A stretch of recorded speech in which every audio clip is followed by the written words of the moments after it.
Hello everyone, so this is lesson 2.7 for Algebra 2.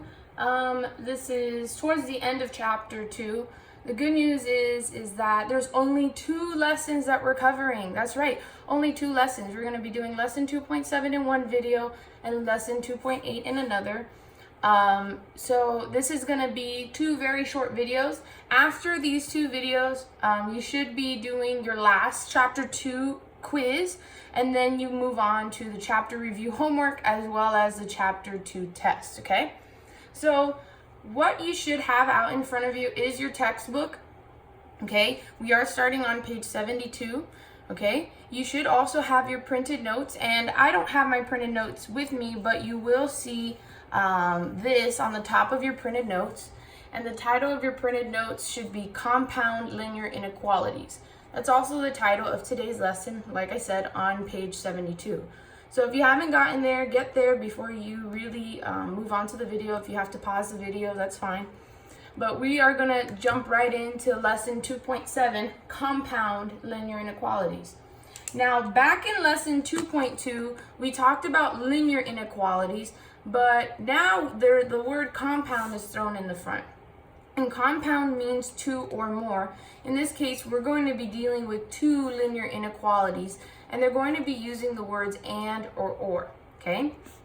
Now, when it has the word and you're going to see as we do example number 1 in a moment, as you see the word and is just a fancy way of intersection or overlap.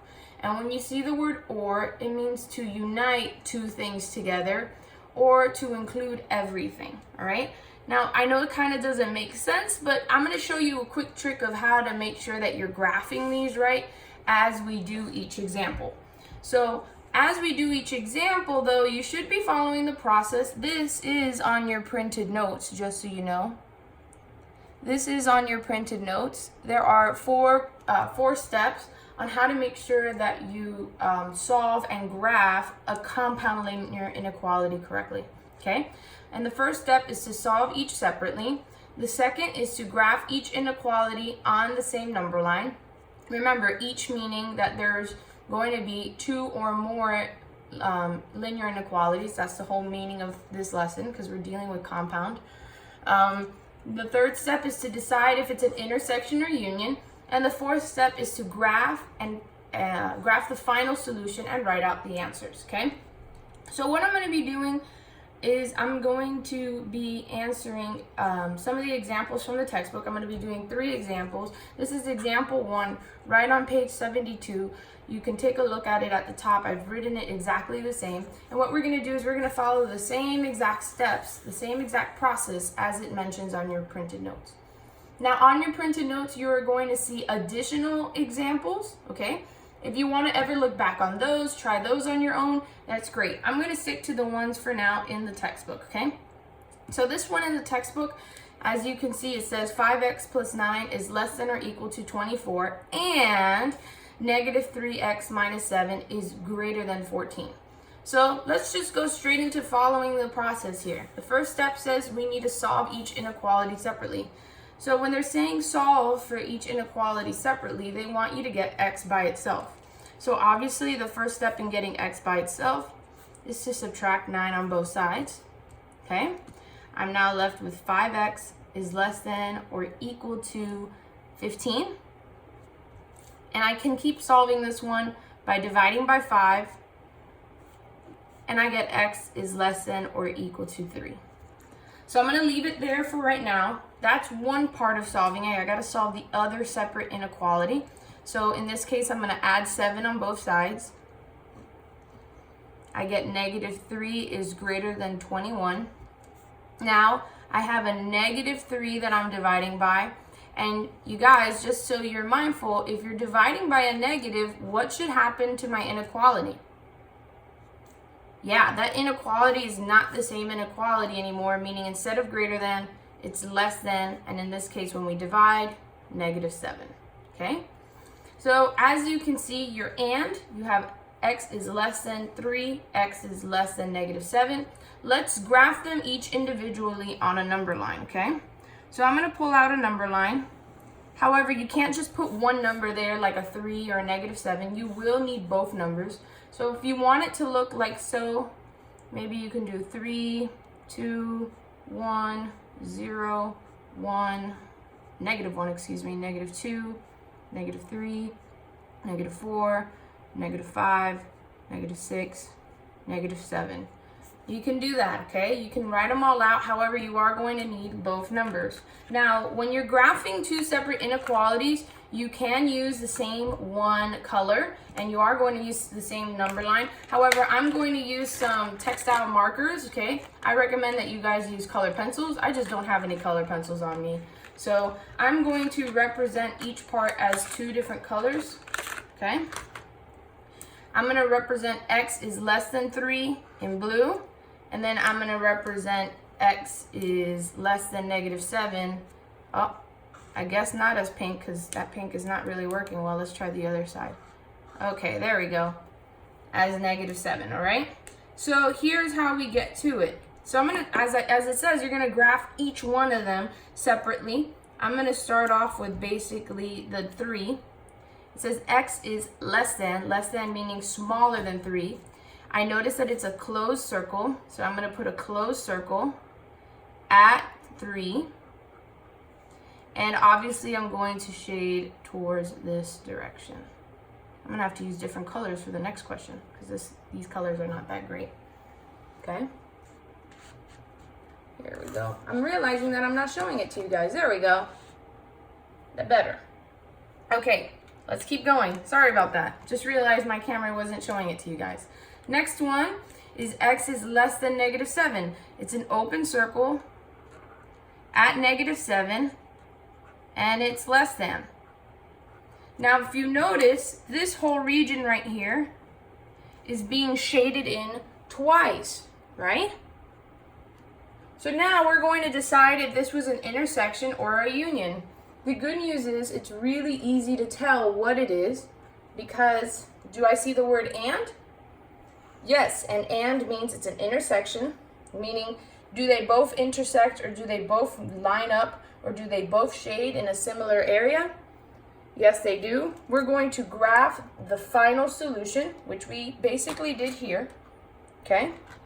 You don't really need to regraph it. And then now you're going to actually write out the solution. So what area is being represented here? Well, it looks like anything that's less than 7 is what's being shaded. So your final solution kind of looks similar to just this one right here. Your final answer is x is less than -7. So in other words, your solution is where the intersection happens, where the intersection or the overlap is a good way of looking at it, happens.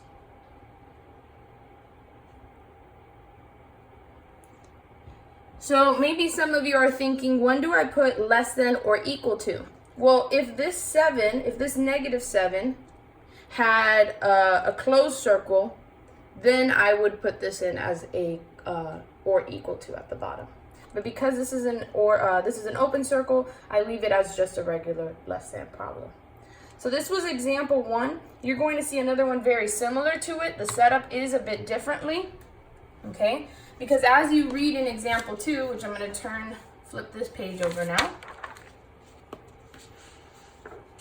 As you read in example 2, there is no word that says and there. So example 2 says the following. It says x is less than 5x minus 7, and it's less than or equal to 18. Okay? So it kind of looks like one big blobbed problem. Again, we're on example 2 on page 72 on our textbook, okay? And we're going to follow the same process as before from our printed notes. We're going to solve each separately. Well, the problem is this kind of looks like one big problem, correct?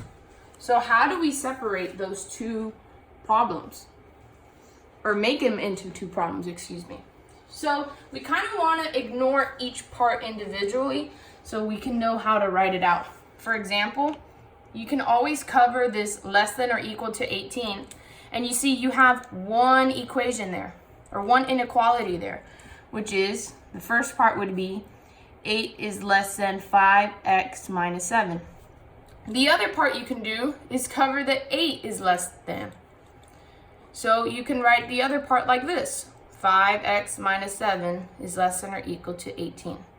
And right there, you can now, according to step 1 from our process, you can now solve each equation separately, okay? So that's what we're gonna do. So how do we solve this separately? We're going to add 7 on both sides, okay? I now get 15 is less than 5x. And of course, we divide by 5, and we have 3 is less than x.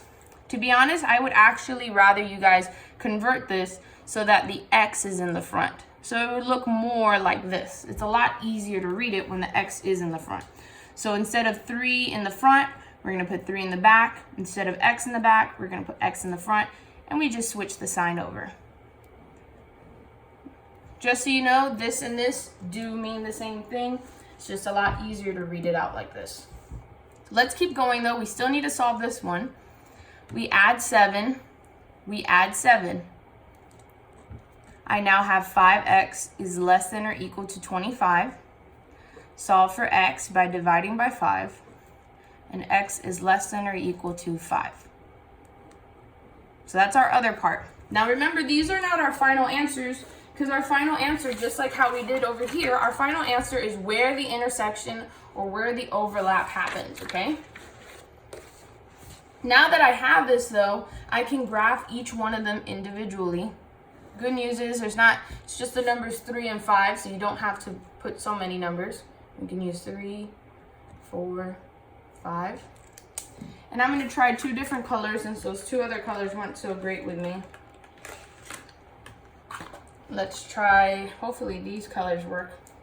And you can use color pencils. You don't really need to use color pencils. You can just use your plain pencil. But we're going to graph x is greater than 3 first, okay? So x is greater than 3 would look like this. Open circle at 3. This one's not that good either. Oh no, let's try green. And because it's greater means you're going to the right. All right, this one's not so great. I think this one was kind of worse. All right, and then the next one is x is less than or equal to 5. So I'm gonna go like this. That's a good one. Less than or equal to, so that means it's a closed circle, to 5. So it's gonna look something like this. Okay? Now we have to pay attention to where the union, or where the intersection happens. Where are both regions shaded? Well, they're both shaded right around here. And unlike example 1, it was just in one section. It was kind of just anything that was less than -7 was our intersection. Here, my intersection is kind of in between 2 numbers where the green and the orange met. So how do I represent when it's in between 2 numbers? Well, your final answer, first off, we know it's an intersection. Here's how you can tell if it's an intersection. First off, they obviously intersect. But whenever you have a setup with 2 inequalities like this, this is what we refer to as and. Okay? So really there's an and between both of these problems. So that's how I know, first off, it's an intersection. But because it's in between 2 numbers, unlike here, it was only just less than 1 number. Who cared about the 3? Here, because we're saying it's in between the 2 numbers, we need to represent both numbers like so. Well, we know that the shaded region is greater than 3. Okay, so 3 is obviously smaller than whatever x is going to be, right? X would count whatever's in between. But it's not really bigger than 5, right? There's nothing shaded past 5. So this is also less than 5. And because 5 has a closed circle, we're going to say actually x is less than or equal to 5. And this is my final answer. So whenever I have an intersection where it's between two numbers, we represent it kind of back to how it looks, where we have two inequalities, but yet we have the variable in the middle. We put the numbers that are in between, right, that are surrounding what's in between, so 3 and 5. And then we just need to emphasize which one has an open circle, which one has a closed circle. So I make sure I put less than or equal to, okay? If you're not 100% confident on how to write the inequalities, in other words, how do I know if this is a less than or a greater than, feel free to email me because I know that that can get kind of confusing. The good news is, though, we're only on one more problem left. We're actually going to go on example 3, which is on page 73. So I'm going to move this to the side. And we're going to work on example 3. And this is on page 73. And it looks like so. 9x plus 6 is greater than 60. And then they throw in the word or. Negative 2x plus 7 minus 3x is greater than or equal to 11. So good news is we're still following the same steps. In other words, we're still following the process from before. We're still solving each inequality separately. We're still going to graph them on the same number line. Nothing's really changed except for until we get to about the third step, okay? So in this case, when I solve, I'm going to subtract 6 on both sides, solving them separately. I get 9x is greater than 54. And hopefully you guys already know how to solve for an inequality. We divide by 9, and I get x is greater than 6. Now, for this next part, I see that I have distributive property, so I do need to distribute first. This gets me negative 2x minus 14. Keep writing the rest out. Once I distribute, what should I do next? Yeah, you should combine the like terms. So negative 2x minus 3x is negative 5x. Keep the minus 14 down, and that's greater than or equal to 11. Keep solving by adding 14 over. I get negative 5 is greater than or equal to 25. And lastly, I'm dividing by a negative. So what's going to happen? That's right, the inequality is going to change to a less than or equal to whatever I get when I divide, and in this case, negative 5. So right now we have this and this, but this is not where they intersect or where they unite, okay? Now in this case, because I'm dealing with the word or, you're gonna notice that this is actually graphed very differently than and. I kind of like to say or is a split off, right? If I told you you can either have an apple or an orange, can you have both? No. It's obviously you have to switch in direction of which one you want. So you're going to see how that word or relates to how it looks on a graph. So right now I have the numbers negative 5 and 6. So I'm going to write it all out here. Negative 5, negative 4, negative 3, negative 2, negative 1, 0, 1, 2, 3, 4, 5, 6. And just like before in the other step, I'm going to graph them individually. I'm going to stick to my orange marker because that one was kind of working well for me.